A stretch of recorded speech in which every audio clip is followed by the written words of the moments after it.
And of course, ang napaka-cute na kung ano raw, kamusta para sa inyo na maging parte ng The Reunion movie? MJ, Yes. pala, alam mo, tinanong mo kanina kung sino pinakamahirap i-convince? Sino? Si Ahmad.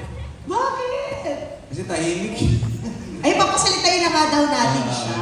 Ano namang feeling mo, syempre, no? Maging magulang mo si Miss Jenny at si Vandolph. Kamaya. Anong feeling? Anong feeling? Nawala tuloy ng mic. Ito na lang. Feeling ko po ay masaya po. Masaya po yung pagkain.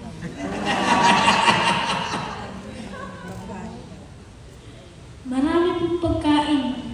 Napapunta na po sa tiyan ko. Excited na kami mapanood ka. Sila niya kasi lagi may food. Thank you. Parang ikaw lang din dati. Celine, first movie mo to. Second. Second movie.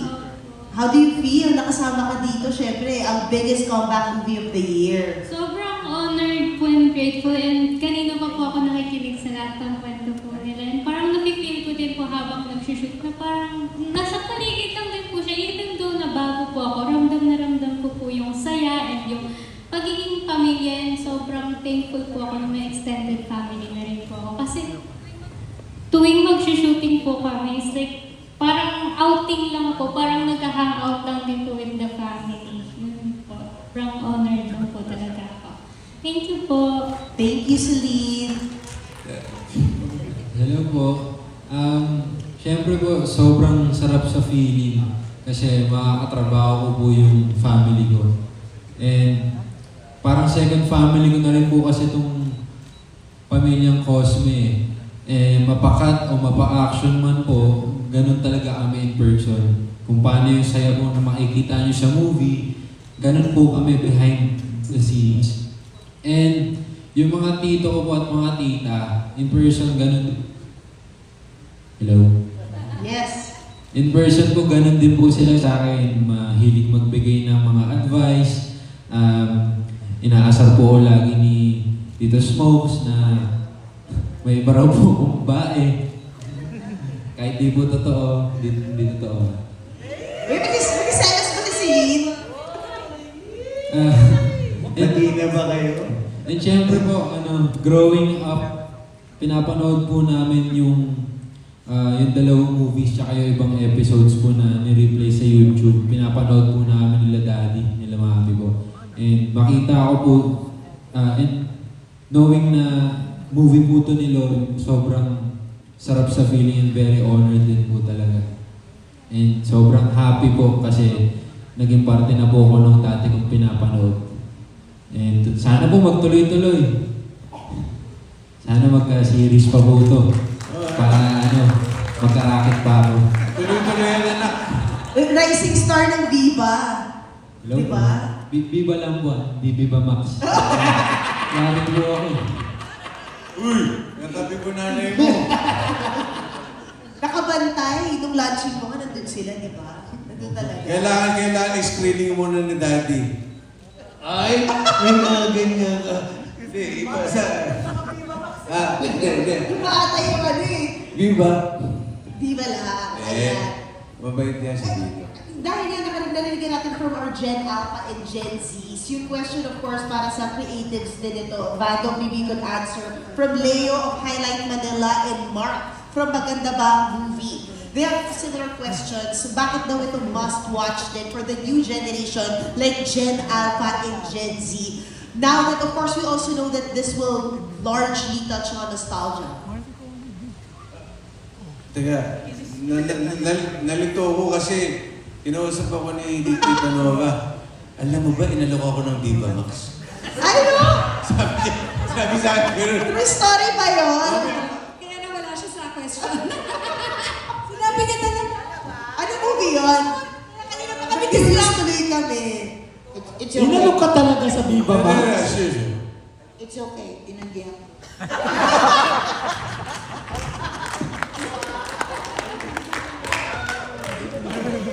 I'm sorry, MJ Tita Nova, alam mo naman magsalita. Pero nagtaka ako, Viva Max eh. Oo. Yes. Kayo muna sumagot para alam ko. Dahil yung Appeal sa Gen Z. How will we at Gen appeal Alpha sa ngayon. Ang Gen Z? pelikula na to. When we were meeting sa story,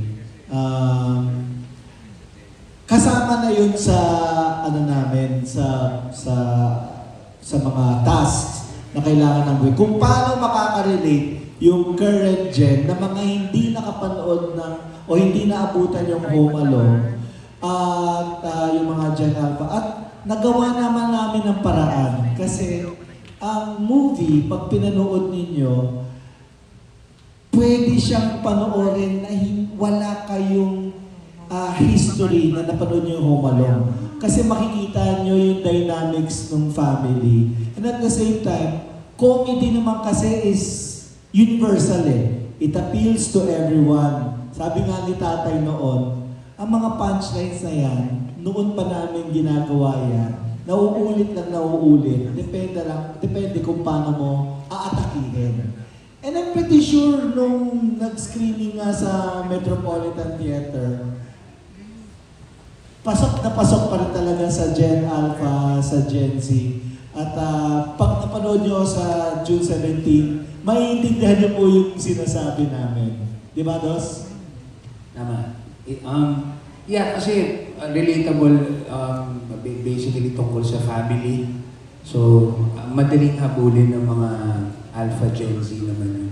Mas naging challenging pa nga for us yung how to make the story feels like yung core na minahal ng tao. Mas dun po kami tumagal.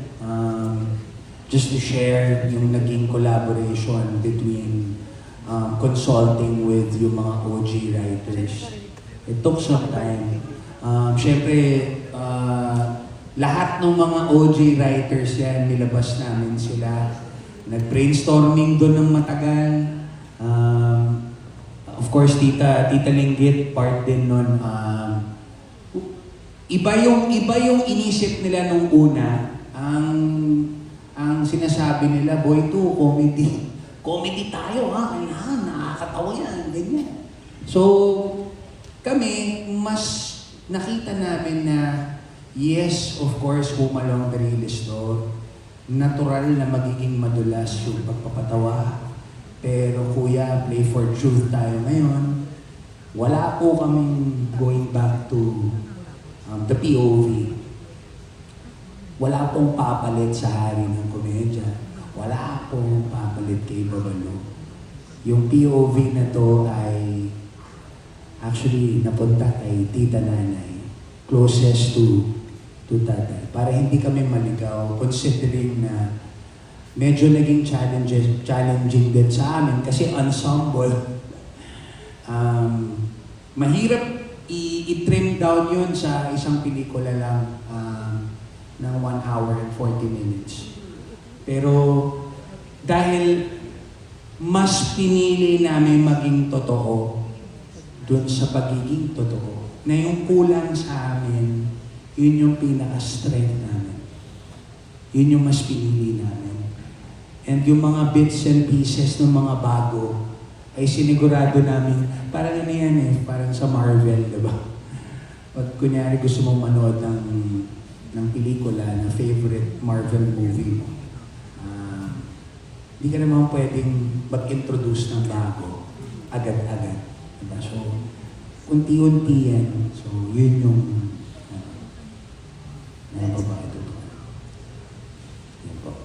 Si Ate Janice Navida of Bulgar, may tanong siya, curious siya, Vando, para sa'yo to. Yes, para sa'yo to. Oo. Kasi sabi niya, no, nag-start kang komedyante. Pero na-curious si Ate Janice, ba't hindi mo raw tinuloy ang pagko-comedy? Alin? Hindi ko tinuloy ang pagko-comedy. Kumbaga hindi ka nagtuloy-tuloy sa... of course, you chose political life, etc. Siyempre po, ang pagpapasaya ng tao, hindi na po mawawala sa akin yan.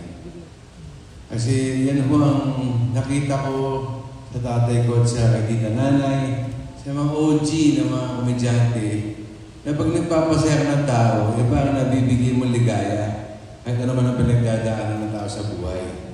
Pero siyempre, meron din ay when you do politics, kasi sa politika, sabi nga ng tatay ko, ba't ka magpupolitika? Ang gulo ng politika. Sabi ko lang, hindi naman ako sasama sa gulo eh. Because the perfect politician is you. Pero the thing is, sa politics, alam mo kung sino dapat unahin tulungan. Alam mo mga sitwasyon na pinagdadaanan ng tao. Hanggang sa natapos ang 9 years ko, salamat sa District 1 sa Parañaque. Napunta naman ako sa, ang character ko naman naging villain. Doon naman sa Bata Quiapo, naging villain ako. Nagawa ng comedy. Healer, Reso. Kumbaga, ang sarap din sa feeling dahil napapakita ko yung craft na kaya ko rin umarte ng iba. Pero pag nilalagay mo sa comedy, kahit ano pa yan, game ako. Because that is my first love. Ito love ko.